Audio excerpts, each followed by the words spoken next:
Welcome to the deep dive. Have you ever stopped to think if history is really just like a list of dates and names, or is it something more tangled, something that actually defines who we are? Hmm. Today, we're diving into exactly that. We're looking at E.H. Carr's classic book, What is History? It really shook things up back then, and honestly, it still feels incredibly relevant even 60 years on. It really does. Yeah, published back in 1961, Carr's work is, well, it's pretty much essential reading, isn't it, for anyone serious about history? Absolutely. So our mission today really is to unpack his big ideas, look at the world he was writing in, and try to figure out why these insights still get people talking and thinking today. Okay, so let's get into it. Who was E.H. Carr? What gave him the standing to ask this huge question? What is history? He wasn't just stuck in a library, was he? Oh, not at all. No, his background was incredibly varied. I mean, yes, he was a top-tier professional historian, famous for that massive 14-volume history of Soviet Russia. Wow, 14 Yeah. volumes. Yeah, huge undertaking. But he was also a big name in international relations theory.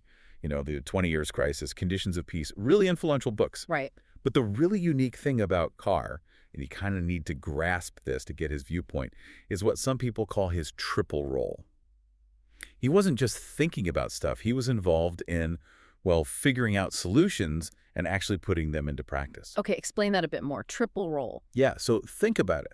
He worked in the Foreign Office, dealing directly with Soviet affairs. He was a diplomat at the Paris Peace Conference after World War I, like Keynes was. Okay, so real world experience. Exactly. He wasn't just writing about history from afar.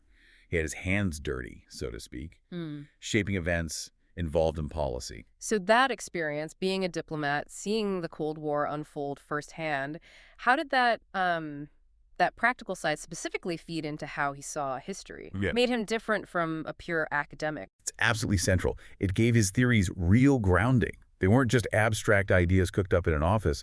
They were forged in the heat of, international crises and massive 20th century changes. Right. He saw history not just as, like, dead facts on a page, but as this dynamic, messy process he'd actually been part of. Okay, let's shift gears a bit. Talk about the time he was writing in the early 1960s. You mentioned it was a kind of crisis moment for history as a discipline. What did that mean? Danger and opportunity, you said. Yeah, it was a really pivotal time. The first big issue was this growing doubt about pure objectivity in history. For a long time, the sort of standard view was that facts were just there, in the sources, waiting for historians to dig them out and reveal the true past. Like uncovering treasures? Kinda, yeah. This belief in a purely scientific history where you just let the facts speak for themselves, that confidence started to really shake. Okay, that's one layer. What was the second? The second was more societal. Coming out of World War II, you had this strange tension. On one hand, people felt more individual freedom, choosing jobs, where to live, who to marry, that sort of thing. Right. More personal choice. But at the same time, people also felt swept along by these huge impersonal forces. Big economic trends, technology changing everything. It felt like society and your own life was being shaped by things way beyond individual control. So people needed explanations that looked beyond just individual actions. Exactly. They needed history Mhm. to explain these larger structures, these currents that were pulling everyone along. And Carr's lectures, the ones that became What is History, were his answer to all this. A way for history to sort of figure itself out. Precisely. He was offering a way for the discipline to reflect on itself, to adapt to this changing world and these new questions. A model for thinking about what history is and what it does. Which brings us right back to that core question. If history is built on facts, well, what actually is a historical fact? Where do they even come from? It seems so basic, but Carr really dug into it. Oh, absolutely fundamental. And for ages, the really dominant idea, pushed hard by the great 19th century German historian Reinke, was basically let the facts speak for themselves. Just present the evidence. Yeah. And the Chinese historian Fusinian had a similar powerful line: historical materials are historiography. The idea was, the materials are everything, collect enough, verify them, and the past just emerges. But Carr, he didn't buy that simple picture, did he? This is where it gets really interesting. No, he really challenged it. He argued that facts aren't just passive things lying around, they're actively selected and interpreted by the historian. Okay, how did he back that up? Well, he used some great examples. Think about, say, C. McKeon's records of the Grand Historian in China. It's foundational, a massive achievement. But let's be honest, it captures only a tiny, tiny fraction of everything that actually happened back then. Sure, like our own memories. We forget most things. Exactly. Most past events just vanish. They don't become historical facts. Then there's the sheer randomness of what survives. He talked about things like the single bamboo slips, amazing ancient texts. Right, I've heard of those. Their survival depended on this crazy chain of luck.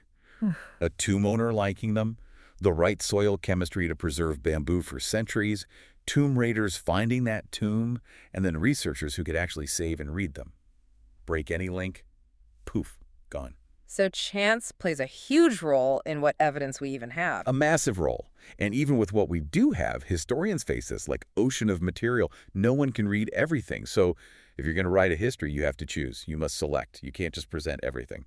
And that leads to Carr's famous metaphor, right? The fish. Ah, yes, the fish metaphor. He said historical facts aren't like fish on a fishmonger's stall already caught and laid out for you to pick. Yep. Instead, they're like fish swimming in a vast, sometimes unfathomable ocean. And the historian, they're the fishermen. They decide where to cast their net, what kind of net to use. They decide what's worth keeping from the catch. So the historian is active, not passive. They're making choices constantly. Absolutely. Which leads to his really powerful conclusion. Facts without the historian are dead and useless. It just highlights that active judging role the historian plays in deciding what even counts as a fact worth mentioning. They're shaping the story. Okay, so if facts aren't just found but are actively made or chosen by historians, wow, that has big implications. It means the historian is a kind of gatekeeper, which immediately makes you ask, if they're choosing, whose stories get told? Whose voices do we actually hear in history? And, well, whose get left out? Silenced. Yeah, and this question connects directly to a lot of modern critical thinking about history. Take Carr's example of ancient Athens, 5th century BC. Our picture of its glories, Socrates, Plato, Thucydides, the Parthenon. The Golden Age. Right. But that picture comes from a tiny slice of society. Wealthy, educated Athenian men. What about the women? The poor? The slaves? What about Sparta's view? Or Persia's perspective? Their voices are mostly missing from the records we have. Right, or you mentioned Chinese history. Yeah, the scholar Zhao Shiyu pointed out how often accounts of, say, powerful eunuchs or imperial wives are written by the scholar officials, the literati. And those accounts are often dripping with their own biases, their feeling of superiority. So even when factual events are described, they're seen through a very specific, often negative lens. It makes you think about, wasn't it Donald Rumsfeld who talked about known unknowns and unknown unknowns? How much history is just lost, stuff we don't even know we're missing. That's a huge part of it. The gaps can be enormous. There's a scholar, Yuan Swan, who works on Tang Dynasty poetry. He gives some great examples, like the poet Li Shen. Today, we mostly know him for poems that are seen as politically correct, but frankly, a bit dull. But other records show he was a major figure in a big poetry reform movement back then. Suggests a lot of his real work, his edge, is just gone. We only see a sliver. Interesting. So the historical record can be misleading even when it's not outright false. Definitely. Or take another poet, Meng Jiao. He's famous for this very consistent, almost plaintive style. But it turns out an editor centuries later, a guy named Song Minqi in the Northern Song Dynasty, admitted he deleted some of Meng Jiao's poems because they didn't seem right to him. Wow. So the editor shaped the poet's image for us. To some extent, yes. Yeah. How much of Meng Jiao's consistency is him, and how much is the editor's taste? It shows how the record itself gets shaped over time. Okay, these are literary examples, but Carr had a political one too, right? Strissman. Ah, yes, the Strissman case. Gustav Strissman, the German foreign minister in the Weimar Republic. After he died, his secretary faithfully compiled tons of his papers into a big collection, Strissman's Legacy. No funny business, just compiling the documents. Okay. But what did the collection show? Mostly his dealings with the West, Britain, France, the U.S. Very little about his relations with the Soviet Union. So it looked like he focused mainly on the West. Exactly. But Carr argued Strissman actually put huge effort into Soviet relations. It just didn't lead to many concrete agreements or treaties, so there was less paperwork. So the archive itself, though accurate document by document, gave a skewed impression of his priorities simply because of what produced records. And Carr asks, imagine if the original papers were lost. Our view would be even more distorted. Okay, so all this, the selection, the missing voices, the accidental survival, the shaping by editors, it all comes back to Carr's main definition, doesn't it? What was it again? History is a continuous, mutually influencing dialogue between the historian and historical facts. It is an unending dialogue between the past and the present. A dialogue, not a monologue from the past. It's ongoing, back and forth. Precisely. It's alive. All right, let's switch gears again. One of the biggest things people look for in history is why. Why did things happen? Causality. And related to that, what about accidents?